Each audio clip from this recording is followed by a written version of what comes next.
Olá, hoje nós vamos entrar no mundo de Gelo e Fogo e depois de um episódio vazado, de perdas, de tristezas, de despedidas, nós vamos discutir o quarto episódio da 8ª temporada.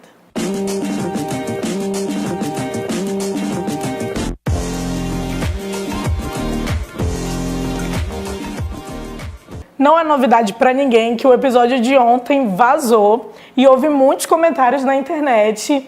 Até ali o momento do episódio começar, tem gente que não gosta de spoiler, tem gente que gosta de spoiler. E aí, Rebeca? Essa é sempre uma questão muito delicada, porque tem muita gente que acha que saber o que vai acontecer perde muito de quando você vai ver a série. Eu acho que isso não acontece muito com Game of Thrones, dá pra saber um spoiler ou outro, que não vai mudar muito. Mas assim, acho que tem a perda, quando a gente quer surpreender verdadeiramente, se chocar, que eu acho que as pessoas procuram muito, eles perdem isso sabendo o que vai acontecer anteriormente. Eu gosto muito de spoiler, eu confesso, porque eu tenho muita ansiedade. Então, se eu fico sabendo antes o que acontece, o que importa pra mim é o processo. Como que vai chegar para aquilo acontecer. Mas em relação a Game of Thrones, eu acho que a gente paga HBO, a gente paga o HBO Go para ter o episódio em alta definição, para ter assistir o episódio ali naquele horário junto com todo mundo. O que eu acho que é o grande problema é quando vaza cenas, por exemplo, ou então o roteiro, porque é muito descritivo. Então, assim, tem gente dando detalhes de como vão ser as cenas futuras, até do 5º episódio, que realmente não é, por exemplo, falar, tal personagem morre, mas é descrever como vai acontecer, e isso eu acho que realmente prejudica bastante. Outra questão que se discutiu bastante é como o D&D tem conduzido seus personagens. A gente sabe que a série vai ter um final igual ao final dos livros, mas a condução dos showrunners tem sido um pouquinho controversa e discutida pelos fãs. Mas se nós pararmos para pensar, muitas coisas já estavam lá atrás. A construção da Daenerys, por exemplo, que é uma coisa que foi muito debatida, que está sendo muito debatida, a Daenerys nessa temporada, a gente sempre comenta aqui que ela tá meio deslocada ali em Winterfell. E na realidade, ela tá deslocada em Westeros. A Daenerys, ela não é uma cidadã de Westeros. Que me perdoem aí as Danizettes, mas, gente, a Daenerys viveu a vida toda lá no outro continente, em Essos. O que ela tinha de contato com Westeros era aquilo que o Viserys falava para ela. E a gente sabe que o Viserys, ele não era uma pessoa 100% confiável. E por conta disso, a gente já viu que a Daenerys ela tem apanhado bastante no jogo. Ela tem apanhado para a própria Sansa, né? Que é uma pessoa que tem se destacado. E é um personagem que também houve controvérsias no episódio, mas é um personagem que está sendo fiel ao que ela é na série. Sim. É aquela coisa, tem isso deles serem fiéis e também tem a questão do personagem sempre evoluir. E o que eu acho só que a série está fazendo nessas últimas 2 temporadas é que está sendo muito dando na nossa cara, eles estão colocando muito na nossa frente, quando antes era uma coisa mais sutil essa construção. Mas ainda assim eu acho muito coerente, a gente tem que sempre lembrar o que a personagem aprendeu. A Daenerys, mesmo ela estando deslocada agora, ela foi criada numa cultura muito imediatista, uma cultura muito de reação. As maiores referências para ela foram o Targaryen, que é a família dela, era o irmão dela, que era sem noção, e tinha uma coisa de ser meio louco já, porque ele não tinha, assim, ele não tinha muita noção do que ele falava e como isso ia atingir as pessoas, tanto que ele desafiou o Khal Drogo várias vezes até levar à morte dele. E outra cultura que fez muito parte dela também são os Dothraki, que são extremamente sanguinários. E a gente também tem que lembrar que as maiores conquistas, digamos assim, da Daenerys, e maiores momentos de destaque até, ela fez usando fogo e sangue, que são os lemas da casa dela. Ela, sempre que ela deveria sair de alguma situação, precisava se salvar, alguma coisa do gênero, ela utilizava fogo, ela utilizava matança. Isso faz parte. Mas a gente questiona muito como o público vê isso também, como eles veem essa construção, porque para mim é coerente. Apesar de como os roteiros estão trabalhando, não está sendo muito interessante, porque eles deixaram ela na geladeira nos episódios anteriores, ela não estava sendo tão relevante, sendo que ela deveria ser. E isso é totalmente cabível como eles querem fazer a construção dela futuramente. Mas agora, como a série está colocando isso nos diálogos, nas cenas, está sendo um pouco complicado. Tá ficando muito expositivo, mas não tá fugindo aquilo que ela é. Como a Rebeca colocou, o lema dela para a conquista é fogo e sangue. Independente do que aconteça, ela sempre vai usar o fogo e sangue para acabar com os problemas dela. É diferente de outros personagens como o Tyrion sempre usa a lábia para fugir. A Sansa também usa da gentileza, por exemplo. Falsidade desse joguinho sempre foi uma coisa dela. Sim, para poder sair das situações.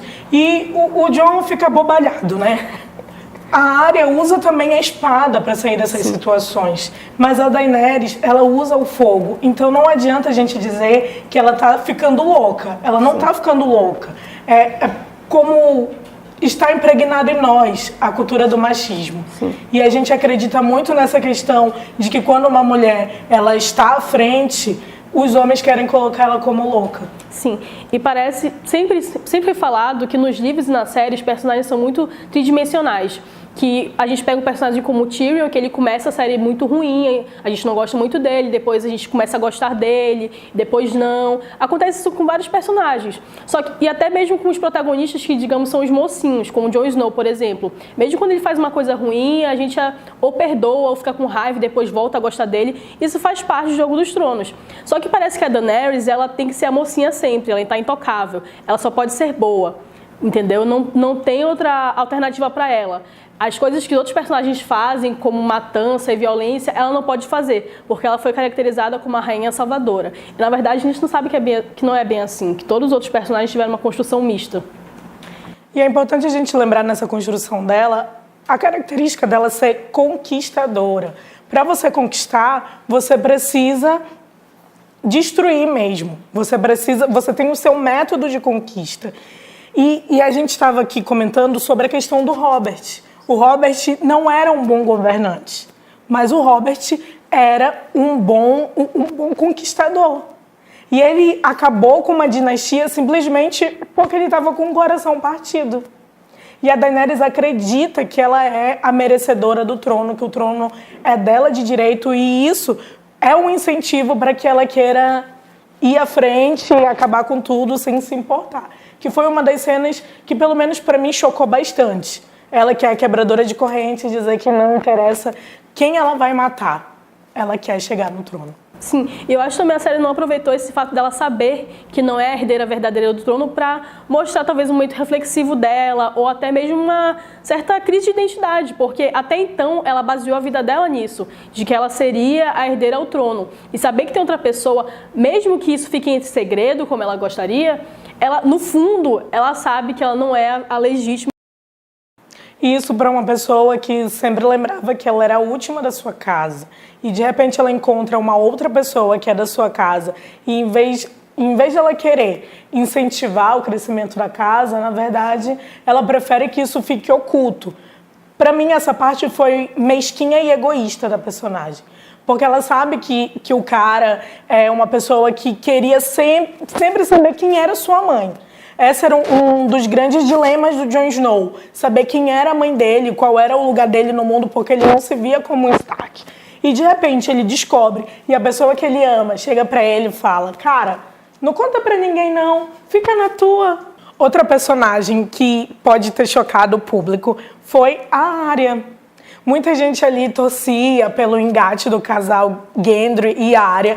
E foi bem interessante que o episódio começou colocando o Gendry à procura da Arya. Sim.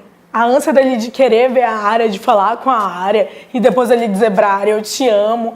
Mas a reação da Arya, por mais que tenha deixado alguns de nós tristes, como eu, por exemplo, ela foi fiel ao que é a Arya. A Arya nunca quis ser uma lady. Ela fala isso pro Ned lá na primeira temporada, e aqui ela repete pro Gendry. O episódio começou muito emotivo. A gente teve a oportunidade de se despedir dos personagens que nós perdemos lá na Longa Noite.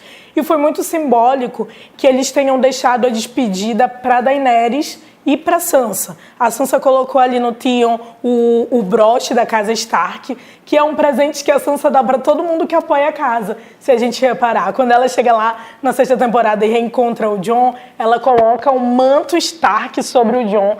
E agora para o Theon, ela coloca um broche representando o quanto ele tinha ligação com a casa e pertencia àquela casa. E a Sansa e a Daenerys, ela se despediu do Jorah, que foi um parceiro da vida toda dela, praticamente. Foi a pessoa, acho que, mais fiel a ela durante todo esse tempo, mesmo ela mandando ele embora, ele volta, e realmente um servo fiel a ela. E o legal desse início, de começar com esse velório, é porque ele já mostra o tom desses primeiros minutos do episódio, que é se despedir de Winterfell, se despedir daquele núcleo que ficou durante tanto tempo nesse início de temporada, para poder avançar a história. E eu acho que isso marcou muito o episódio de ontem, que foi um avanço na história. E aí, em relação a Sansa e a Daenerys, elas também protagonizaram um momento interessante, que é o confronto entre as duas. A gente percebe, mais uma vez, a sagacidade da Sansa.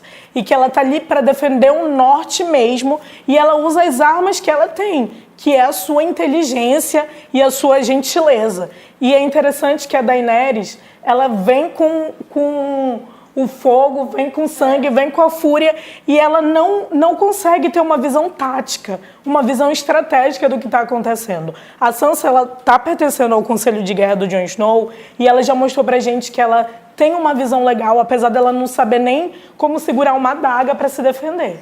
E a Daenerys, que é uma pessoa que vai para a luta, ela já está deixando um pouquinho a desejar em relação a essas estratégias. E é uma coisa que vem da personagem mesmo. Quando ela se prepara para atacar, por exemplo, em Mirim, ela não tem exatamente uma estratégia do que ela vai fazer.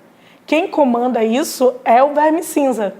Até como o diálogo, a Sansa articula as palavras, é muito mais interessante nessa questão política do que a Daenerys. Porque a Daenerys, ela manda. E a Sansa, ela fala, olha, eu acho que não seria bom nós deixarmos nossos guerreiros, porque a forma como ela articula faz com que o Jon pense. E a gente viu também o momento em que a Daenerys tenta pedir uma coisa para o Jon, tenta utilizar essa articulação mais emocional e não dá certo. Porque eu acho que ela não tem muito esse entendimento político. E a Sansa não, ela faz o Jon pensar nas pessoas dele, no povo dele. Então ela meio que joga abaixo. E ela tem esse pensamento muito mais estratégico. E também, mesmo sendo muito rápido, eu acho que também tira aquela questão de parecer uma implicância da Sansa com a Daenerys. Eu acho que continua tendo um motivo para que ela desconfie da Daenerys e não queira, enfim, vê-la como rainha. E aí a Sansa foi a responsável por espalhar um segredo que foi guardado por 20 anos. Tudo bem, eu achei ali que aquela cena dela, ela precisava desabafar. E a escolha do Tyrion é porque o Tyrion foi o melhor marido dela. O Tyrion é um cara super inteligente e ela sente essa questão próxima de poder desabafar com um cara que consegue, que joga ali quase no mesmo patamar que ela, né? Que não é a mesma questão dos irmãos, que não tem essa visão que a Sansa tem. E o Tyrion tem.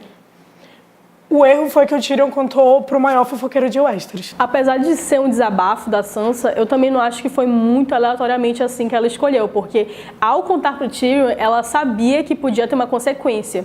Eu acho que também foi uma tentativa assim última de falar, e se a gente tivesse outro cara? E se o Tyrion, que apoia essa rainha, ele visse isso também? Será que eu falando pra ele poderia mudar alguma coisa? Então, desde aí, já não é tão aleatoriamente assim. Não foi só por questão dela querer desabafar. E essa cena desencadeia algo interessante, que é finalmente a intriga política como era nos primeiros anos da série. A gente viu ali o Varys articulando e o Tyrion. A gente vê um diálogo deles novamente, como era aqueles diálogos que eles tinham lá na Casa da Mão do Rei.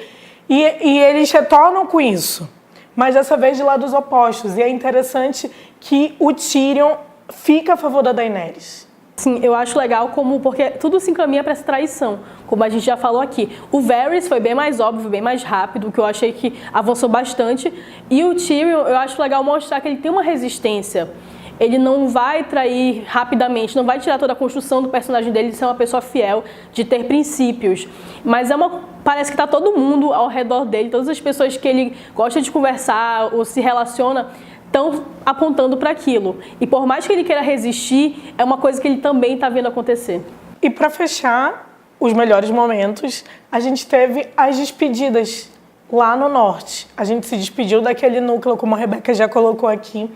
E é interessante porque apesar da gente sofrer do Jon largar o Ghost e não passar nem a mão na cabeça do lobo, pelo amor de Deus, apesar da gente sofrer com isso, é um simbolismo um pouco óbvio de que o Jon, ele tá deixando o norte para partir para o sul, tá deixando as suas raízes Starks para correr atrás da sua raiz Targaryen.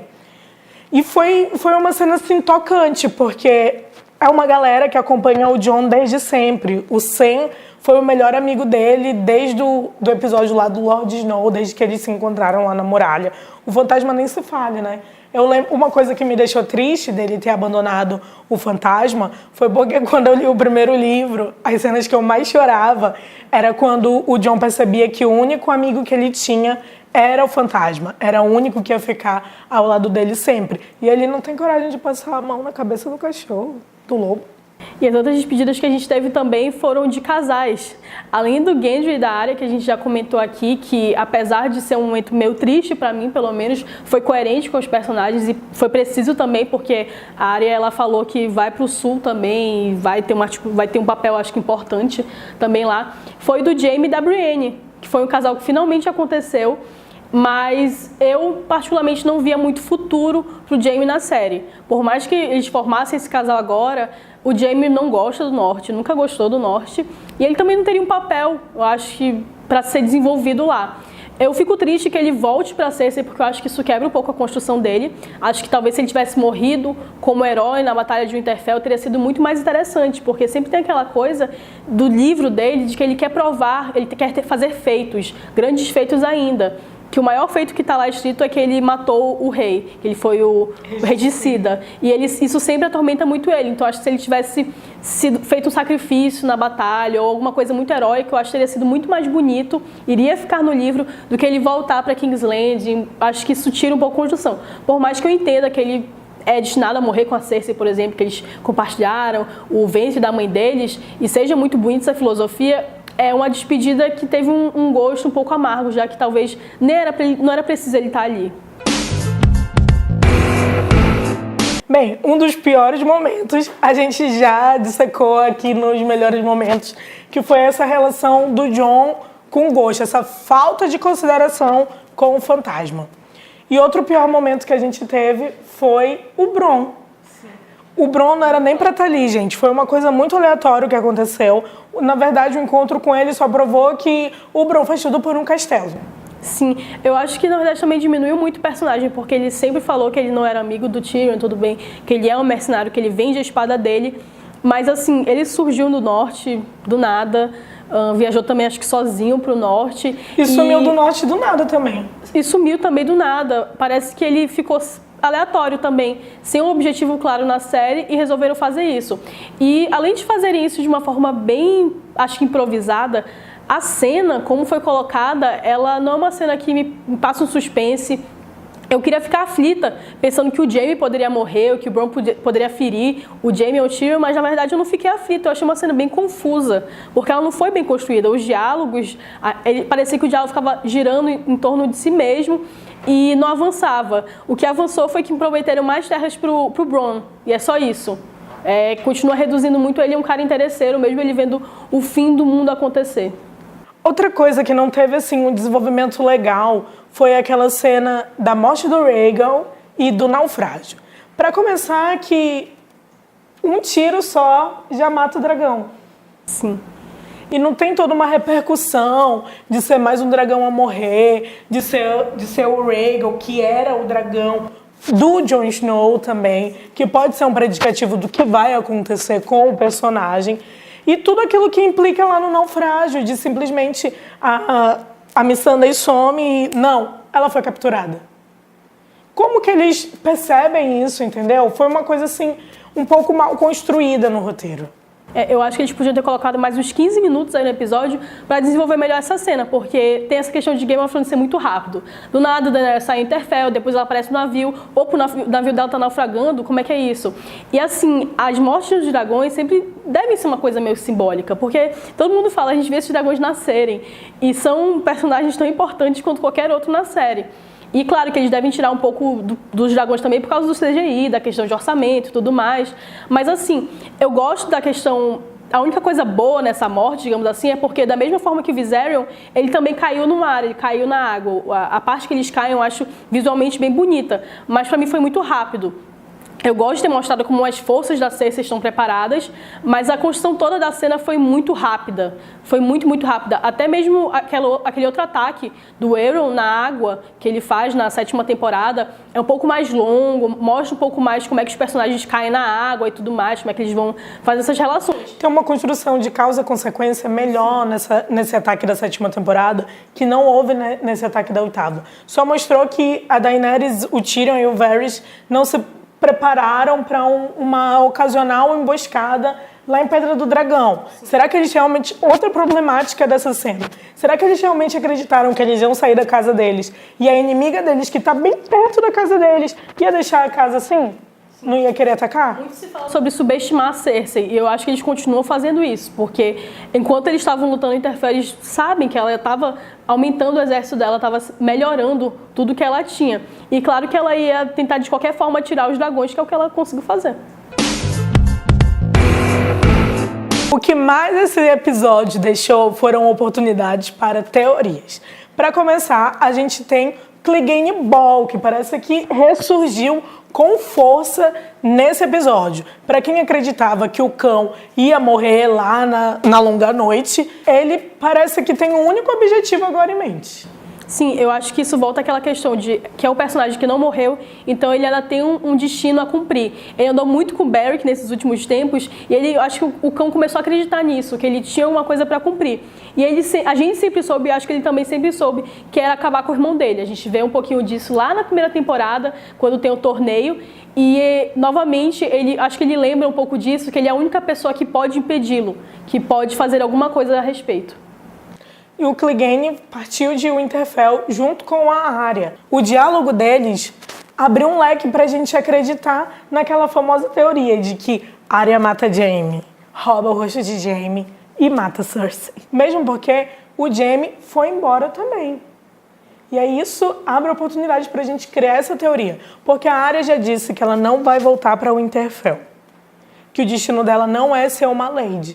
Talvez ela queira realmente cumprir tirar o último nome da lista, que é a Cersei. Sim, e eu gosto muito mais de ver como esses personagens individualmente articulam mortes do que um exército. Porque a Arya, ela nunca vai lutar como um exército é treinado. E ela conhece a Fortaleza Vermelha. Então vai ser muito interessante como é que ela vai entrar, como é que ela vai chegar perto da Cersei, como é que vai ser esse pensamento dela. Outro personagem que deixou aberto para teorias foi o destino do Jon Snow. Nós já fizemos um vídeo sobre os possíveis destinos dele, que você pode conferir aqui na descrição, o link para esse vídeo. E esse episódio deixou claro que o Jon, ele pode morrer. Eu ainda acredito em subversão do plot, porque, né, Jon é um dos meus personagens favoritos.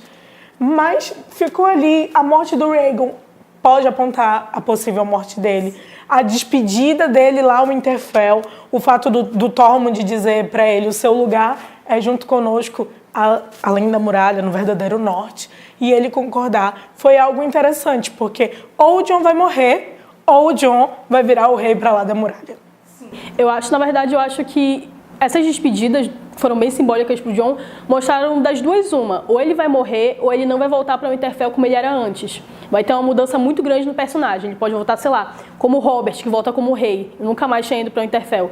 Então, ele não vai voltar sendo Jon Snow ou sendo Aegon Targaryen, que ele tá nessa fase. Ele não vai voltar sendo o mesmo. Vai ter alguma mudança no personagem e eu acredito muito na morte dele, porque o Rhaegon morreu também. Eu acho muito simbólico o dragão morrer dele morrer nesse momento. Mas ele pode também voltar para o Winterfell de uma forma diferente, com outra personalidade, até mesmo com outro nome que ele já detém. Uma coisa que ficou bem interessante no episódio é que tem uma possível tríplice aliança, com perdão do trocadilho, para derrubar a Daenerys, entre a Sansa, o Tyrion e o Varys. O fato da fofoca da origem do Jon Snow ter se espalhado entre os três não parece ser à toa, e principalmente porque eles são os principais interessados na saída da Daenerys e o Jon ficar com o trono de ferro. Sim, a gente já tinha falado que o Varys provavelmente faria isso porque ele está a favor do reino. E uma coisa que talvez a série não dê tanto tempo de trabalhar é essa questão de como o Varys pode articular isso, porque ele sempre tem decisões muito sábias, muito importantes, mas sempre são a longo prazo. Então, com 2 episódios faltando, é interessante saber o que vai acontecer, o que ele pode fazer, além de, por exemplo, deixar Daenerys. Ele fala que não está satisfeito com ela e tudo mais, mas o que ele vai fazer então? Ele vai continuar fingindo ou ele vai tentar dar um golpe nela, realmente? E aí, essa tríplice aliança, ela implica também no fato de quererem mostrar agora que a Daenerys ela pode ser louca. Lembrando que os Targaryens, quando nasce um Targaryen, se joga uma moeda para saber se ele vai ser louco ou se ele vai ser normal. E nós já vimos ali na família do Aerys que tem 2 loucos e 2 normais. Até agora, Aerys e Viserys estariam no time louco e do time dos normais o Rhaegar e a Rhaella. Então fica aí a dúvida no ar, né? Se a Daenerys ela vai estar no time dos loucos ou no time dos normais. Apesar de que eu não acredito nessa teoria, de que ela esteja louca. Sim, eu acho que o próprio público cria esse estigma de loucura, até porque pelo histórico dos Targaryen, como a Pamela falou. Mas eu acho que deram muitos motivos, a Daenerys tem muitos motivos para agir de forma mais tirana realmente. Eu acho que isso ficou muito provado na morte da Missandei, que ela simplesmente, a melhor amiga dela simplesmente fala para ela, Dracarys, ou seja, toque fogo em tudo, seja tirana, vamos acabar com isso, porque afinal ela tá perdendo muitas pessoas nesse processo, e pela Cersei também, só pela Cersei ela já perdeu o dragão e a Missandei, e uma parte do exército dela também. Então assim, ela tem todos os motivos, o que não a torna louca. E a saída do Jon Snow para ajudar a Daenerys, ela se assemelha muito à partida do Ned, quando o Ned sai de Winterfell. A gente já conversou aqui que o Jon provavelmente ele não volte a mesma pessoa para Winterfell. Ele nunca volta o mesmo, né? Na verdade. E se a gente for perceber, tem muitas semelhanças com a partida do Ned para ajudar o Robert. Primeiro que o Ned, ele vai pela honra. Porque foi um convite do cara que era o best friend dele. E o Jon, ele vai pela honra também, porque ele jurou fidelidade a Daenerys cumpriu a parte dela num acordo e agora ele tem que cumprir a dele. E assim como a Catelyn falou para o Ned não ir para Kingsland, não ir para o sul, a Sansa também deixa o mesmo recado para o Jon não ir para o sul. E o Ned, em vários momentos, ele fala, mesmo que a mulher dele fale isso pra ele simplesmente fala, não, eu vou seguir o que o meu rei quer. E o Jon fala a mesma coisa, eu vou fazer o que a minha rainha quer.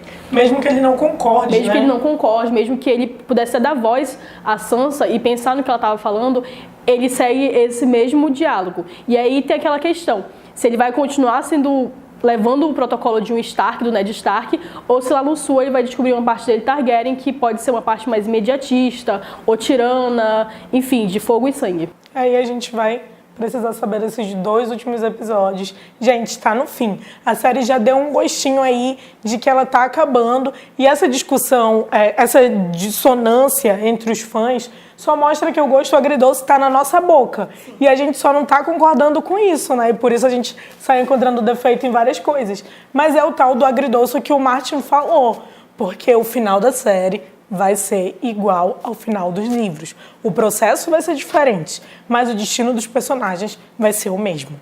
Eu também não vejo Game of Thrones sendo uma série que termina agradando todo mundo. A série foi marcada por mortes e nudez e, enfim, várias polêmicas. Então acho que assim, no final não vai ser aquele conto de fadas, aquela fanfic que todo mundo espera que fique tudo bem. Vai ter uma dissonância e até eu estou preparada para não gostar do final da série, mas eu acho que isso faz parte também. Isso não tira todo o caminho, o brilho, todo o caminho da série que ela fez anteriormente. A qualidade dos episódios e dos roteiros, enfim.